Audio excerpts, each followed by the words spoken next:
말씀대로 살아보려고 목사보다 더 힘쓰는 평신도가 생각보다 많다는 것을 저는 잘 알고 있습니다.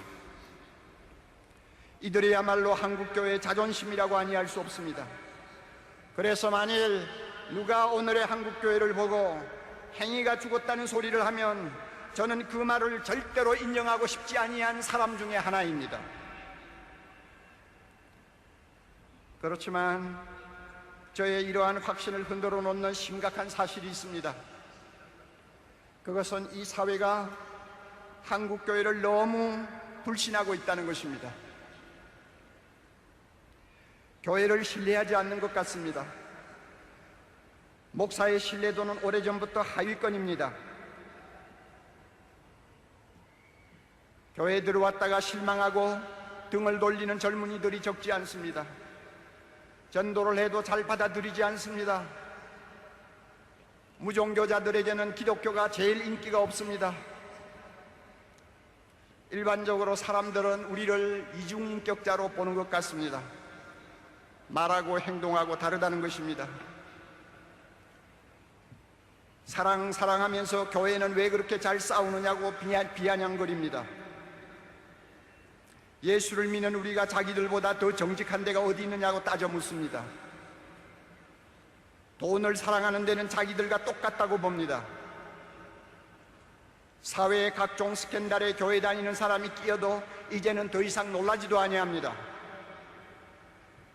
한마디로 자기들하고 다른 점이 별로 없다고 보는 것입니다. 기가 막히게도 우리는 이런 비난을 받으면서 한마디 변명도 제대로 못하고 있는 실정입니다.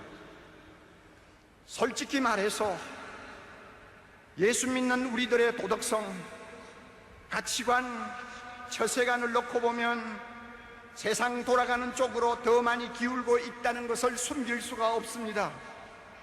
우리도 모르게 우리는 세속주의의 늪에 빠져 허우적거리고 있는 모습을 세상 앞에 그대로 보여주고 있는 것입니다. 이처럼 교회가 짠맛을 잃으면 우리보다 더 악한 세상 사람들의 발에 짓밟히도록 내던지는 것이 주님의 징계요 심판입니다. 우리가 지금 그러한 끔찍한 상황에 놓여 있지 않는지 두려운 마음을 금할 수가 없습니다. 지금 주님께서 한국교회를 보시고 뭐라고 하실까요? 이러면 살았으나 행위가 죽었다고 책망하지 않으실까요? 누가 아니요 하고 변명할 목사가 있습니까? 누가 아니요 하고 변명할 장로가 있습니까? 평양 대부흥 100주년의 진정한 기념은 이러한 우리의 영적 비참함을 있는 그대로 직시하고 가슴을 치는 데서 출발해야 된다고 저는 믿습니다. 사대교회를 보면서 제가 두려워하는 것이 또 하나 있습니다. 7뼈를 손에 쥐신 예수님께서 행위가 죽은 교회의 책임을 지도자에게 묻고 계신다는 것입니다. 사대교회 사자에게 편지하라. 사대교회 사자에게 편지하라. 사자는 교회 지도자요 목회자를 가리킵니다. 저는 주님께서 왜 목회자에게 책임을 물으시는지 조금 알 것 같습니다. 수십 년 목회를 하면서 목사의 입장에 서면 이러면 요란하지만 행위가 죽은 교회를 만드는 것은 별로 어렵지 않다는 것을 저는 터득하게 되었습니다. 어떻게 하면 되는지 여러분 아시고 싶습니까? 이렇게 하면 됩니다. 목사가 말씀을 가르치거나 설교를 하면서 복음을 조금씩 변질시키면 됩니다. 그리고 나중에는 복음이 얼마나 변질되고 있는지조차도 모를 정도로 둔감해지면 됩니다. 그러면 교회는 이름만 살았고 행위는 죽어질 수 있습니다. 우리가 잘 아는 바와 같이 복음이란 누구든지 예수를 믿으면 구원받는다고 하는 기쁜 소식입니다. 그러나 이 복음에는 진리의 양면성이 들어있습니다. 구원은 믿음으로 받지만 그 믿음의 진가는 순종하는 행위로 검증받아야 한다는 것입니다. 따라서 믿음이 구원의 절대적인 요소라고 한다면 행위는 구원의 필연적인 요소가 됩니다. 우리는 구원받기 위해 순종하는 것이 아니라 구원받았기 때문에 순종하는 사람들입니다. 그러므로 믿음과 행위는 따로 놓고 생각할 수가 없습니다. 예수님은 이 사실을 가리켜서 좋은 나무와 좋은 열매로 비유를 하셨습니다. 따라서 목회자는 믿음과 순종을 똑같이 중요하게 다루고 가르쳐야 합니다. 믿음으로 구원 얻는다는 로마서를 설교했으면 행함이 없는 믿음은 죽었다는 야고보서도 진지하게 가르쳐야 하는 것입니다. 청중은 원래 귀에 듣기 좋은 말씀을 선호하는 경향이 높습니다. 믿기만 하면 구원받는다고 하면 모두가 아멘 합니다. 믿음만 있으면 하늘의 복도 받고 땅의 복도 받을 수 있습니다 하면 할렐루야 하고 열광합니다. 그러나 행함이 따르지 않는 믿음은 거짓 믿음이요 구원도 확신할 수 없다고 하면은 얼굴이 금방 굳어져 버립니다. 말씀대로 살지 못하는 죄를 지적하거나 책망하면 예배 분위기가 금방 싸늘해져 버립니다. 듣기가 싫고 몹시 거북스럽기 때문입니다. 사랑의 교회에서 사역할 때 저는 비슷한 반응을 가끔 볼 수 있었습니다. 이런 청중의 반응에 예민해지면서 저도 모르는 사이에 그들이 좋아하는 말씀을 일부러 골라서 설교하는 사람으로 바뀌는 것을 보았습니다. 대신 죄라든지 회개라든지 순종이라든지 거룩이라든지 하는 듣기 피곤한 말씀은 할 수 있으면 피하거나 꼭 말을 해야 할 때는 달래듯이 부드럽게 말하고 싶어하는 유혹에 끌려가는 것을 보았습니다.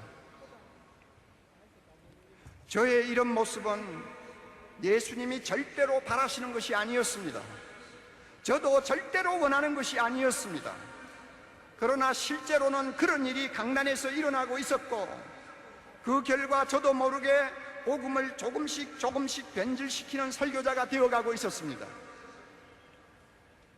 이렇게 되니까 교회가 커지면 커질수록 말씀대로 순종하는 행위에는 별로 관심이 없고 믿음만 가지고 떠드는 값싼 은혜에 안주하기를 좋아하는 무리들이 자꾸만 늘어가는 것을 볼 수가 있었습니다. 성도 여러분, 루터가 우리에게 주는 아주 값진 교훈이 하나 있습니다. 그것이 무엇인지 압니까? 교회의 지도자가 복음을 가르치면서 복음을 전하면서 믿음만 일방적으로 강조하고 믿음의 열매가 되는 행함을 등한히 다루든지 무시하면 입만 살고 행위가 죽어버리는 4대 교회가 되어버릴 수 있다는 것입니다. 사도행전 20장 20절을 보면 바울은 유익한 말씀은 무엇이든지 공중 앞에서나 각 집에서나 거리낌 없이 전하고 가르쳤다고 했습니다.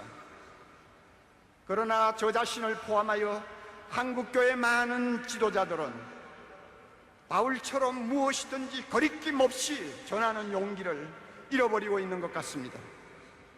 단 것은 먹이고 쓴 것은 할 수 있으면 먹이지 않으려는 나쁜 설교자가 되어가고 있는 것 같습니다.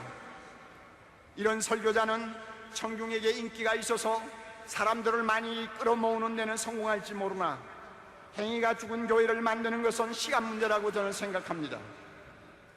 한국교회 지도자 여러분, 복음을 변질시켰다는 주님의 질책에서 자유로울 수 있는 사람이 우리 가운데 몇이나 됩니까? 입만 살았고 행위가 죽어버린 교회를 만든 책임은 너에게 있어 하고 따지신다면 나는 아니요 하고 발을 뺄 수 있는 목회자가 몇 사람이나 됩니까? 평양 대부흥의 진정한 기념은 복음을 변질시키고 행위가 죽은 교회를 만든 죄를 넣고 가슴을 치는 목회자들의 회개로부터 시작되어야 한다고 저는 믿습니다.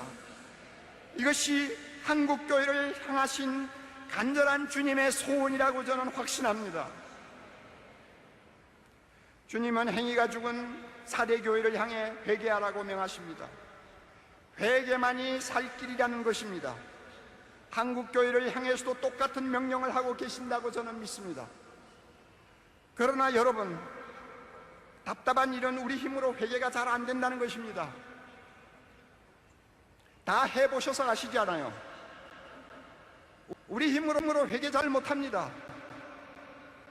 입으로 잘못했다는 말은 수없이 할 수 있지만 죄를 끊어버리고 단호하게 돌아서는 거룩한 결단은 잘하지 못합니다.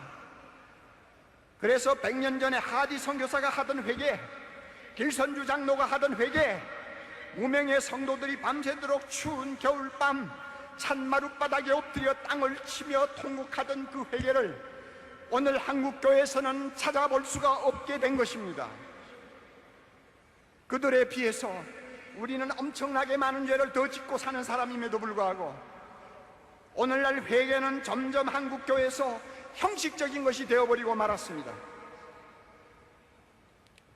이것이 오늘 한국교회의 생명을 서서히 죽이는 암과 같은 존재라고 생각합니다. 우리가 진정한 회개를 하고 세상 앞에 새 옷을 갈아입으려면 성령께서 회개할 힘을 우리에게 주셔야 합니다.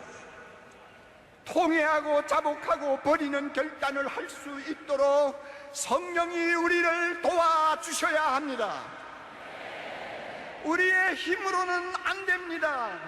우리의 능으로도 안 됩니다. 오직 하나님의 신으로 할 수 있습니다. 한국 교회는 하나님의 성전된 우리를 깨끗하게 청소하실 성령의 초자연적인 역사가 절실히 필요합니다.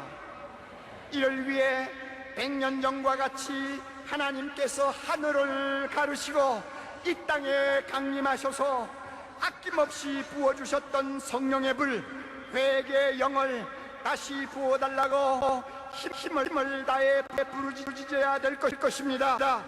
부르짖고 문을 두드리면 주님께서 응답하실 줄 믿습니다. 너희가 악할지라도 자녀에게 좋은 것을 줄 알거든 하물며 하늘에 계신 너희 아버지께서 구하는 자에게 성령을 주시지 않겠느냐? 성령을 주시지 않겠느냐? 성령을 주시지 않겠느냐? 성령을 주시지 않겠느냐? 우리 하나님의 약속입니다. 한국교회가 진정으로 회개하고 죽은 행위를 벗어버리면 아직도 죽음의 권세 아래서 신음하고 있는 이 백성을 구원할 수 있다고 믿습니다. 한국교회가 믿음과 행함이 일치하는 온전한 복음을 다시 회복하면 온갖 더러운 죄로부터, 그 죄에서 나는 악취로부터 이 사회를 치료할 수 있다고 믿습니다.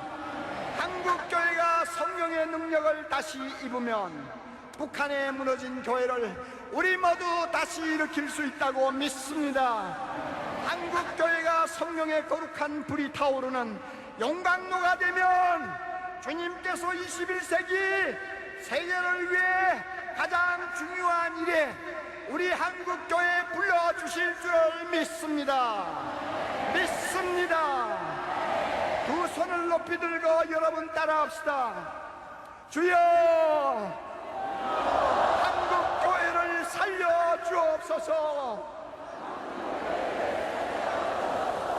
한국교회를 살려주옵소서. 통회하고 자복하는 영을 도와주시옵소서. 도와주시옵소서.